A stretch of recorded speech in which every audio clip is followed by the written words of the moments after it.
On July 19, 2019, NASA's Cassini space test shot a stunning photograph of Earth from Saturn. The photograph shows part of Saturn and its rings very close, with the Earth showing up as a little dab somewhere far off. The Moon is next to the Earth, however, is scarcely obvious. NASA named the photograph "The Day the Earth Smiled." The Day the Earth Smiled is viewed as outstanding amongst other photographs of Earth. It turned out amazing on the grounds that Saturn impeded the Sun, which would have projected shadows on Cassini's field of view and pulverized what would have been an ideal shot. In spite of its fame, this photograph is only one of the numerous photographs Cassini shot from Saturn. In 2006, Cassini caught a photograph of the Earth with parts of Saturn's rings in the frontal area. That photograph is known as the Blue Orb. It's cool as well, however not as cool as this one. Cassini likewise snapped another picture of the Earth and Moon on July 19, 2013. The Moon is obvious this time, yet Saturn's rings are definitely not. What's the farthest photograph ever taken Earth? That is the pale blue dot, which was shot by NASA's Voyager 1 space test on February 14, 1990. The photograph shows the Earth as an extremely small speck in the upper portion of a beam of daylight that runs from the top to the lower part of the photo. Voyager 1 was 3.7 billion miles from Earth at the time it shot that photograph. That is past the circle of each planet in our nearby planetary group, including Pluto. To place that into point of view, the photograph showed up Earth on May 1, 1990, more than 2 months after it was shot. The pale blue dot is one of 60 photos Voyager 1 shot around a similar time. The test additionally took photographs of Venus, Jupiter, Uranus, and Neptune.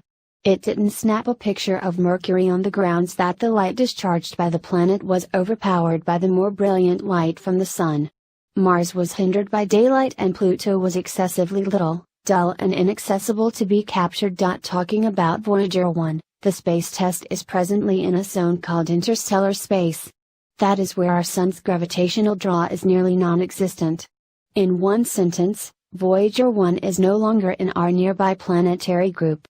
We shouldn't expect any more photographs from it either, since it killed its cameras just in the wake of taking those photographs.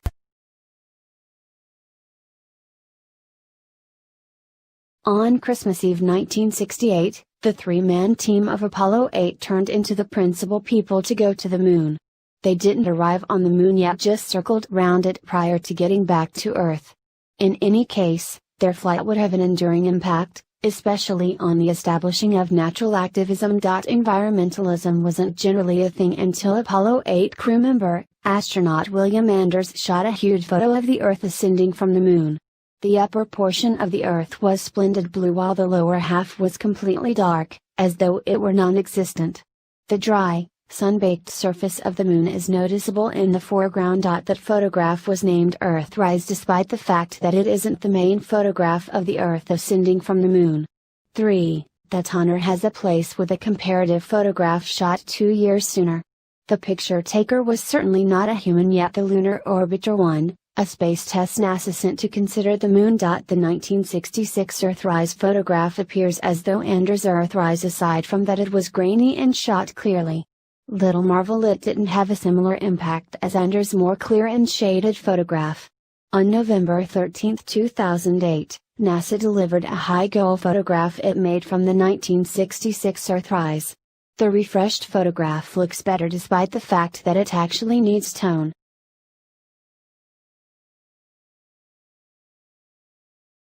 You'll understand what comets resemble when seen from Earth.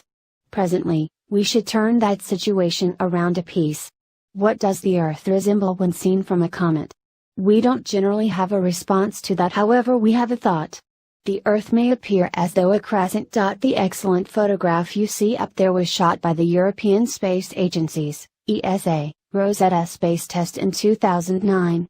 Is anything but an altered photograph of the Moon or some Earth-like planet. It's the Earth. The whole planet is totally past output, something aside for the South Pole, which holds Earth's particular blue color. Rosetta was preparing to endeavor an arrival on Comet 67P/Churyumov-Gerasimenko at the time it snapped the picture. Be that as it may, it initially expected to make 3 flybys past Earth to create enough speed to block the comet.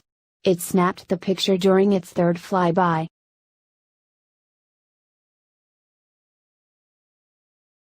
The main photograph of the Earth was shot on October 24, 1946, and you wouldn't really accept that what we used to shoot that photograph. It wasn't a space test, satellite or space travelers in a rocket. It was a rocket. A Nazi missile. That rocket was the scandalous V2, Vengeance Weapon 2.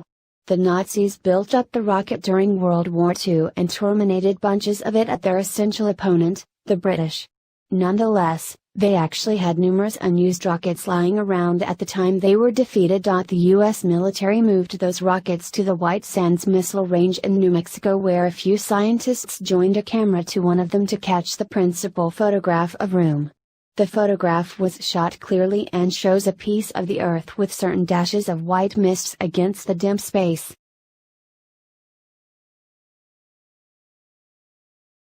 On December 22, 1966, the NASA Applications Technology Satellite 1, ATS-1, did what no human, satellite or space test had ever done. It snapped a picture of the Earth and Moon together. In that photograph, we can see part of the Earth in the forefront with the full moon in the background. Many public, including space fans, have never observed this photograph, and some even credit the Voyager 1 orbiter with taking the principal photograph of the Earth and Moon together. Explorer 1 took the primary full photograph of the Earth and Moon and not the main photograph of the Earth and Moon.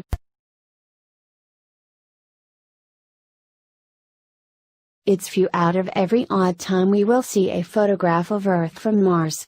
On account of the persistence of the Mars Curiosity meanderer, which is as yet kicking 6 years past its arranged 2-year life expectancy, we understand what the Earth resembles from the outside of Mars. In mid-2020, Curiosity pointed its camera at the Martian sky and shot 2 photographs, one of Earth and the other of Venus. Its administrators here on Earth consolidated both photographs to make a solitary photograph of planets Earth and Venus. That photograph isn't itemized since the 2 planets show up as clearly brilliant spots against the night sky. Discussing brilliance, would you be able to think about why Earth and Venus were splendid despite the fact that the stars are nearly invincible? It's on the grounds that Mars' climate was exceptionally dusty at the time the photograph was shot. The residue particles noticeable all around mirrored the light from the sun, making the sky become plainly brilliant. The outcome is that just the closest and most brilliant things show up splendid. 19th 2013, NASA's Messenger space test shot a photograph of the Earth and Moon from Mercury. As should be obvious in the photograph, the Earth and Moon are so brilliant it's practically difficult to reveal to them separated. This has a ton to do with the mission of the space probe. NASA sent Messenger to Mercury to discover little satellites that might be circling the planet. Considering the little size of the items it was looking for, the test needs to point its cameras at the objective zone for quite a while prior to accepting a photo. Photographers call this overexposure, and the thought is to permit the cameras catch however much light as could reasonably be expected from an article. That is the main way the cameras can recognize little slippery articles that would have stayed concealed. The Earth and the Moon would have been no bigger than a pixel if the test had shot the photograph just in the wake of pointing its camera. A close-up photograph of the Earth from space is trying for 2 reasons. The first is that the picture taker should be far enough to catch the planet in full yet close enough to catch every one of its subtleties. The picture taker additionally needs to choose the ideal time when the sun won't project shadows on the Earth. If we inquired as to whether they knew the primary full image of the Earth, they would have referenced the Blue Marble, which was shot by Apollo 17 space explorers going to the Moon in 1972. Any individual who considers the Blue Marble the primary full photograph of the Earth isn't right. It is really the second. The first was shot by NASA's ATS-3 Test Climate and Interchanges satellite in November 1967. It's indistinct why the 1967 Blue Marble, as it is presently called, isn't as famous as the one that came after it. It's most likely in light of the fact that its tones are somewhat more blunt.